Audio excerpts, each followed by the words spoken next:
Hello students, today we will start our exercise 1.3. So here is our first question.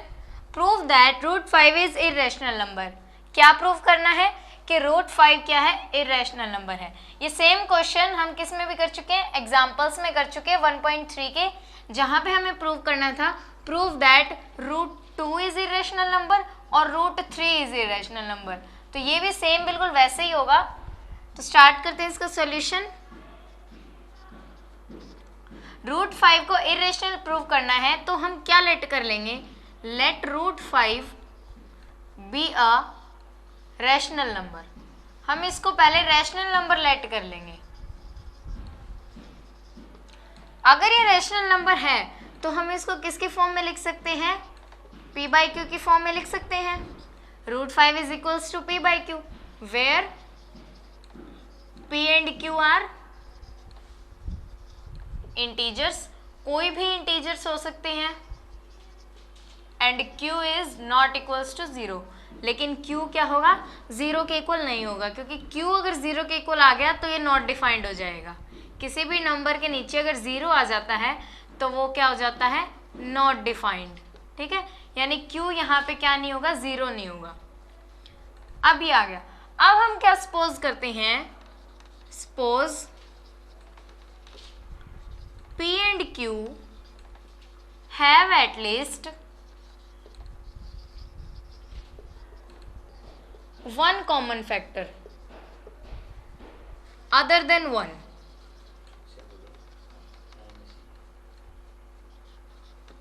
हमने क्या let कर लिया कि P बाई Q के अंदर एक ऐसा कॉमन फैक्टर है जो अदर देन 1, यानी कि 1 के अलावा, 1 तो सभी में कॉमन होता है, लेकिन P बाई क्यू के अंदर ऐसा कॉमन फैक्टर है अदर देन 1, यानी कि 1 के अलावा कोई एक और फैक्टर है जो इन दोनों में कॉमन है.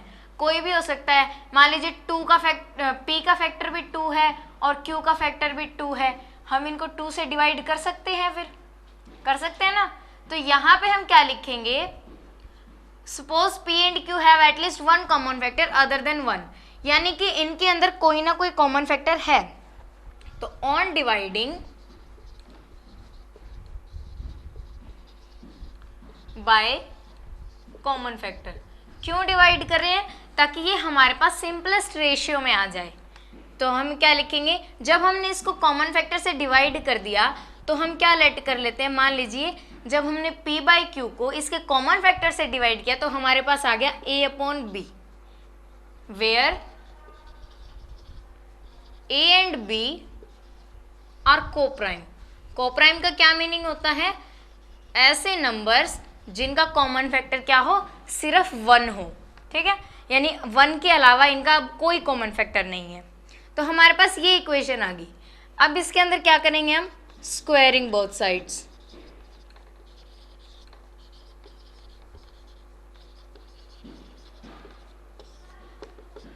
स्क्वायरिंग बोथ साइड्स करेंगे तो रूट 5 का स्क्वायर करेंगे तो क्या बन जाएगा, 5 स्क्वायर, और a अपॉन बी का स्क्वायर करेंगे तो क्या आएगा, a square upon B square. इस b स्क्वायर को यहाँ ले जाएंगे तो ये क्या बन जाएगा, एक मिनट, नहीं यहाँ स्क्वायर नहीं आएगा, क्यों, हमने रूट का स्क्वायर किया है तो स्क्वायर से रूट कैंसिल हो जाएगा. ठीक है, तो यहाँ पे सिर्फ 5 आएगा. अब b स्क्वायर को हम यहाँ ले जाएंगे तो ये क्या बन जाएगा, 5b square is equals to a square. ये बन गया, 5b स्क्वायर आ गया, यानी कि 5b square is divisible by 5.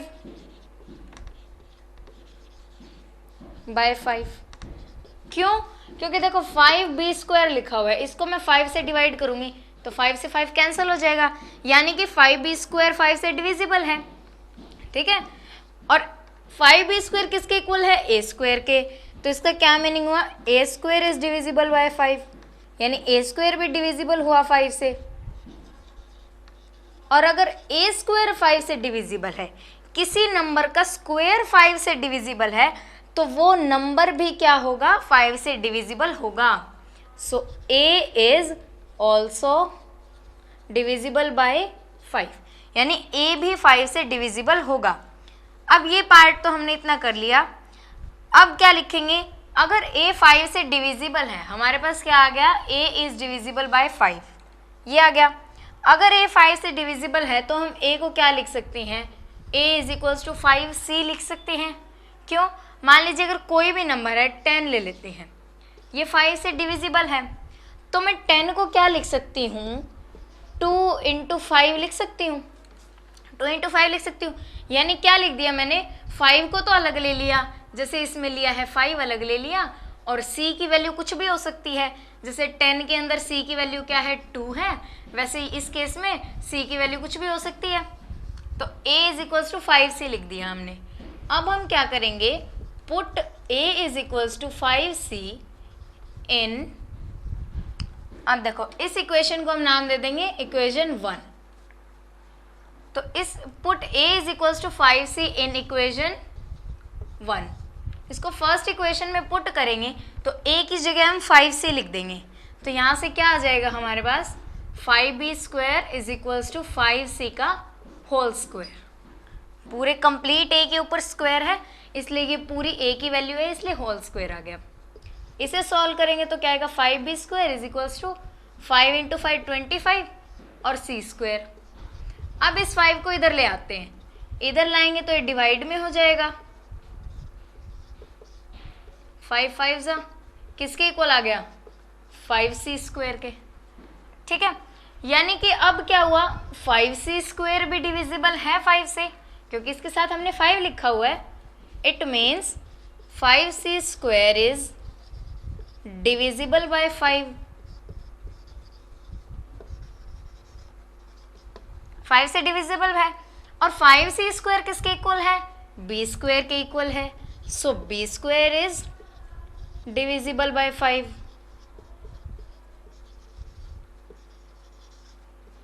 और अगर किसी नंबर का स्क्वायर 5 से डिविजिबल है, यानी कि वो नंबर खुद भी 5 से डिविजिबल होगा, तभी तो उसका जब हमने स्क्वायर किया है वो उससे डिविजिबल हुआ है।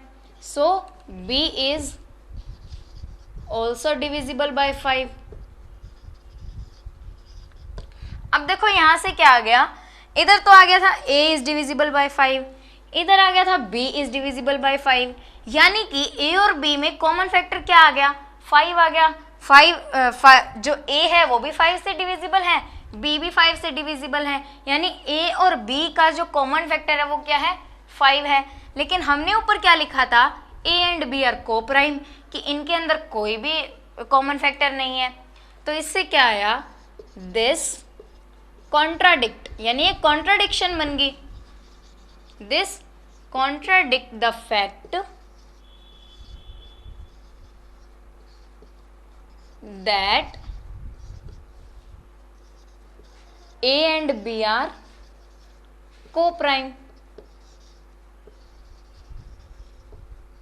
यानी कि हमारे पास ये जो a और b के कॉमन फैक्टर आ गए 5, इससे हम क्या कह सकते हैं कि कॉन्ट्राडिक्शन हो रहा है किसके अंदर, that a and b are co-prime, इस बात में, को-प्राइम वाली बात में, और दोनों के कॉमन फैक्टर में एक कॉन्ट्राडिक्शन है, एक विरोधाभास है। ठीक है, तो यहाँ पे हम क्या लिखेंगे, so our assumption is wrong, हमारी अजम्पशन ही गलत थी, इसीलिए तो ये ऐसा कॉन्ट्राडिक्शन आया, आवर अजम्पशन इज रॉन्ग। हमारी अजम्पशन क्या थी कि √5 क्या है, रैशनल नंबर है, और अगर हमारी अजम्पशन रॉन्ग है तो √5 क्या होगा, √5 is an irrational number.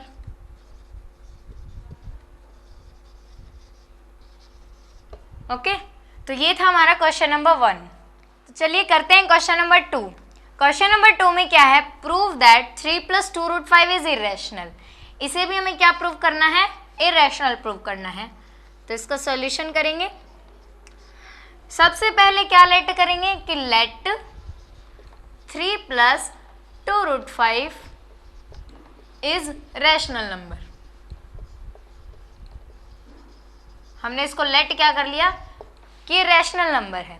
Rational number है तो हम इसको किसकी फॉर्म में लिख सकते हैं, p/q की फॉर्म में। क्यों, क्योंकि rational numbers can be represented in the form of p/q, where p and q are some integers, कोई भी इंटीजर्स हो सकते हैं, and q is not equals to 0, लेकिन q 0 के इक्वल नहीं होगा। ठीक है, अब ये इक्वेशन आ गई, इसको सॉल्व कर लेंगे। कैसे करेंगे? 2√5 यहीं रहने देंगे और 3 को इधर माइनस में ले जाएंगे, p/q -3। एलसीएम लेके इसको माइनस करेंगे तो क्या आएगा? एलसीएम आ जाएगा q, तो यहाँ क्या आएगा? p - 3q। ठीक है, और √5 यहीं छोड़ेंगे और यहाँ क्या लिखेंगे? p - 3q अपॉन में 2 मल्टीप्लाई में है, यहाँ जाकर डिवाइड में आ जाएगा, तो यानी 2q। अब देखो √5 अभी हमने प्रूव किया, √5 क्या है? √5 इज इर्रेशनल नंबर।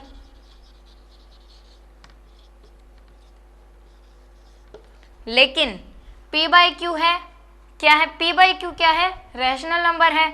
यहाँ पे भी क्या है? ऊपर भी p और q की फॉर्म में है और नीचे भी q के साथ ही है, मतलब मल्टीप्लाई तो हो सकता है लेकिन है तो q के साथ, यानी कि ये क्या हुआ? ऊपर भी हमारा इंटीजर है, नीचे भी इंटीजर है। क्यों? क्योंकि हमने जब q को लेट किया था कि p and q are some integers, तो 2q भी तो इंटीजर होगा और p - 3q भी तो इंटीजर ही होगा, यानी इंटीजर अपॉन इंटीजर, और इंटीजर अपॉन इंटीजर है, it means p - 3q upon 2q is rational number.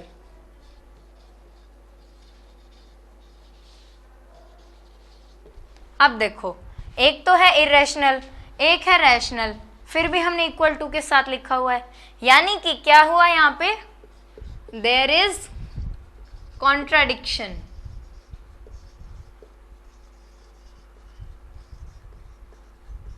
और अगर कॉन्ट्राडिक्शन है so our assumption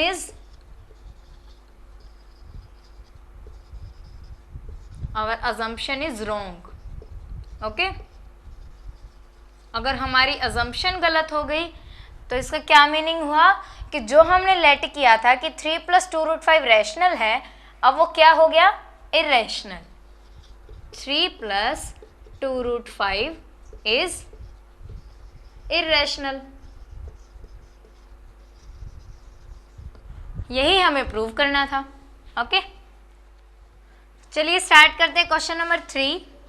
question number 3 में क्या दे रखा है?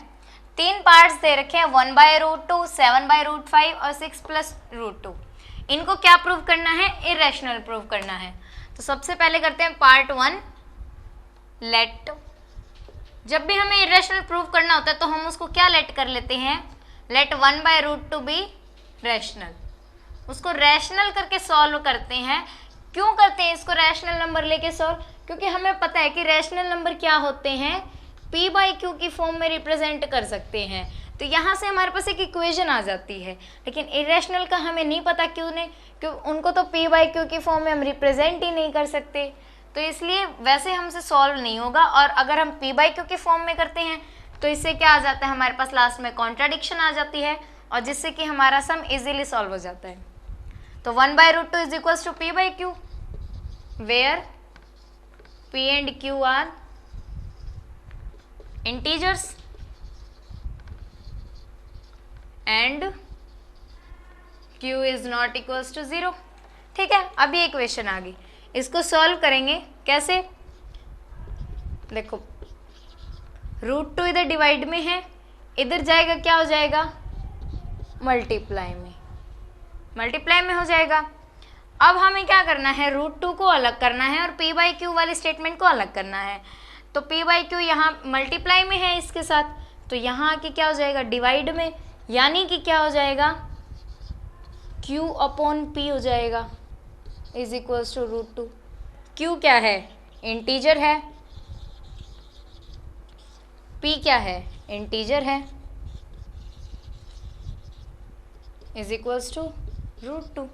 ठीक है, अब यहाँ से क्या आ गया हमारे पास कि √2 क्या है? इरेशनल नंबर है। ये तो हमें पता ही है कि √2, √3, √5 जो रूट वाले हैं ये क्या होते हैं? इरेशनल नंबर होते हैं।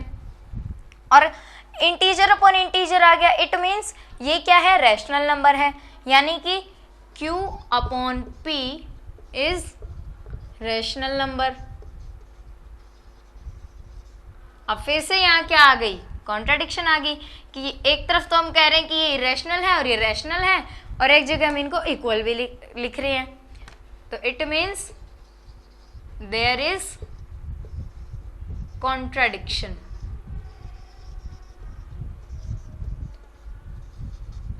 कॉन्ट्राडिक्शन है, so our assumption is wrong. हमारी अजम्पशन क्या है, रॉन्ग है।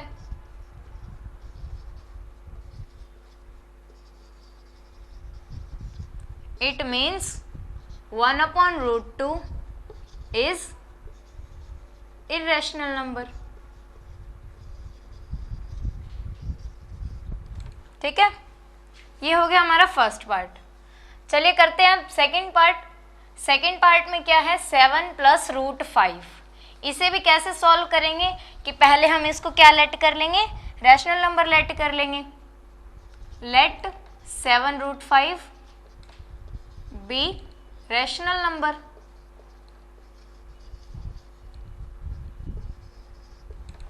रैशनल नंबर लेट कर लिया तो 7√5 को हम क्या लिख सकते हैं, p/q की फॉर्म में लिख सकते हैं, where p and q are integers and q is not equals to 0। ठीक है, अब हमारे पास क्या आ गई, ये इक्वेशन आ गई। इक्वेशन में √5 को यहीं पे रहने देंगे और 7 मल्टीप्लाई में है तो यहाँ आकर डिवाइड में हो जाएगा, यानी इधर आ जाएगा। ये आ गया हमारे पास, तो इधर तो है √5 और p क्या है, इंटीजर लेट किया है हमने, और q क्या है, इंटीजर, तो 7q भी क्या होगा, इंटीजर होगा। It means √5 is irrational। √5 irrational है, लेकिन p/7q क्या है, रैशनल नंबर है, इज रैशनल नंबर। सो अब यहां फिर से क्या आ गई, कॉन्ट्राडिक्शन आ गई। सो देयर इज कॉन्ट्राडिक्शन, और कॉन्ट्राडिक्शन है तो आवर अजम्पशन इज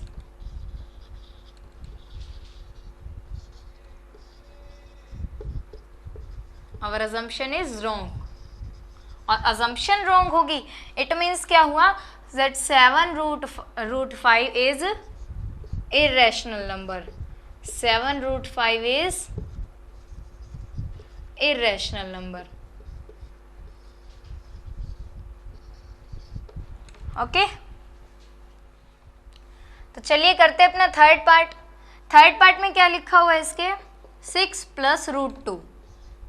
6 + √2, तो इसको भी कैसे करेंगे, लेट 6 + √2 बी रैशनल नंबर। जब कभी भी हमें इरेशनल प्रूव करना होगा तो हम हमेशा उस नंबर को क्या लेट करेंगे, रैशनल ही लेट करेंगे, और लास्ट में क्या शो कर देंगे, कॉन्ट्राडिक्शन। लेट कर लिया, अब इसको किसकी फॉर्म में लिख सकते हैं हम, p/q की फॉर्म में, where p and q are integers. p and q क्या है, इंटीजर्स हैं, and q is not equals to 0। Okay, तो 6 + √2 इज इक्वल्स टू p/q, ये इक्वेशन आ गई। अब इस इक्वेशन में क्या करेंगे, √2 को यहीं छोड़ देंगे और 6 को इधर ले जाएंगे, तो यहाँ प्लस है, इधर क्या हो जाएगा, माइनस। एलसीएम लेके इसको सॉल्व करेंगे तो क्या आएगा, नीचे q आ जाएगा, इधर p माइनस 6q। ठीक है, क्या आ गया, ये q और p को हमने इंटीजर लेट किया था, यानी कि p माइनस 6q भी क्या आएगा, कोई इंटीजर ही आएगा, और q क्या है, इंटीजर है। ठीक है, और हमें पता है कि √2 क्या है, इरेशनल है।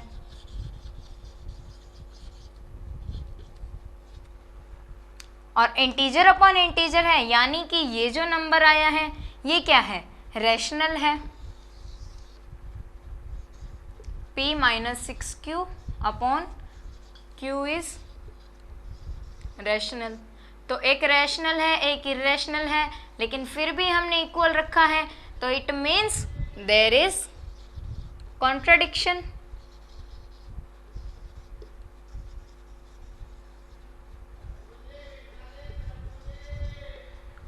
और अगर कॉन्ट्राडिक्शन है सो आवर अजम्पशन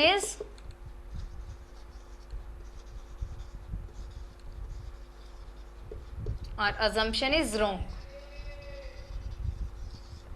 अगर हमारी अजम्पशन रॉन्ग है यानी क्या आ गया हमारे पास, 6 प्लस रूट 2 इरेशनल आ गया, 6 plus root 2 is irrational number. बस यही हमें प्रूव करना था तीनों पार्ट्स में, ठीक है।